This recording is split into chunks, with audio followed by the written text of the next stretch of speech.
timu ya Simba na timu ya Dar es Salaam Young African kwa upande wa mashabiki. Kuna mechi ambayo inakuja ambayo itapigwa katika uwanja wa KMC. Kwa upande wao kama meneja, taarifa zimesha kufikia na utakuwa miongoni mwa wadau kukipiga katika mchezo huo? Hata mimi nimeona kwenye press kama ulivyoona.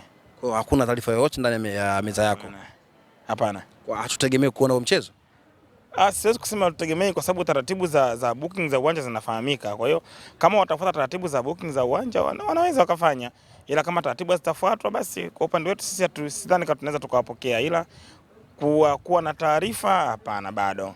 Lakini sidhani kama wao wana upungufu wa akili kiasi hiko kwamba kuita press kufikisha taarifa. Inawezekana kai imefika, kwa upande wangu mimi haijanifikia, lakini kwa mizani kwangu mimi bado haijafika. Wanaanza kupaua kabla kujenga msingi. Nimesema inawezekana kai imefika kwa sababu msimamizi wa uwanja huu namba 1 ni mkurugenzi wa manispaa ya Kinondoni. Kwa hiyo hata mtu anaweza kaomba akaandika barua kule then kaja kashuka kwangu, inawezekana. Inawezekana kama wameanza kule then nikapewa taarifa mimi, hilo linawezekana, lakini kwa upande wangu mezani kwangu, kwa maana kwenye taarifa zangu mimi bado sina hiyo taarifa. Kuna huyu mtu ambaye anatamani labda kufanya harusi yake katika uwanja wa KMC.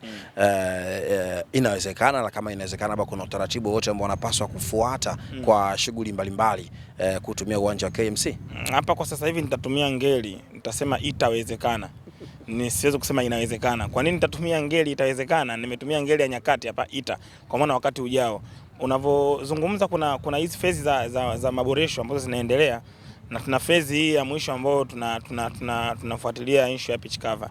Kwa baada ya hiyo itawezekana kufanya tukio lolote, iwe tamasha, iwe ngumi, iwe harusi, iwe unataka kuja kucheza muziki humu, vyovyote itawezekana. Kwa hiyo soon enough itawezekana. Mimi nikushukuru sana ndugu yangu. Asante sana.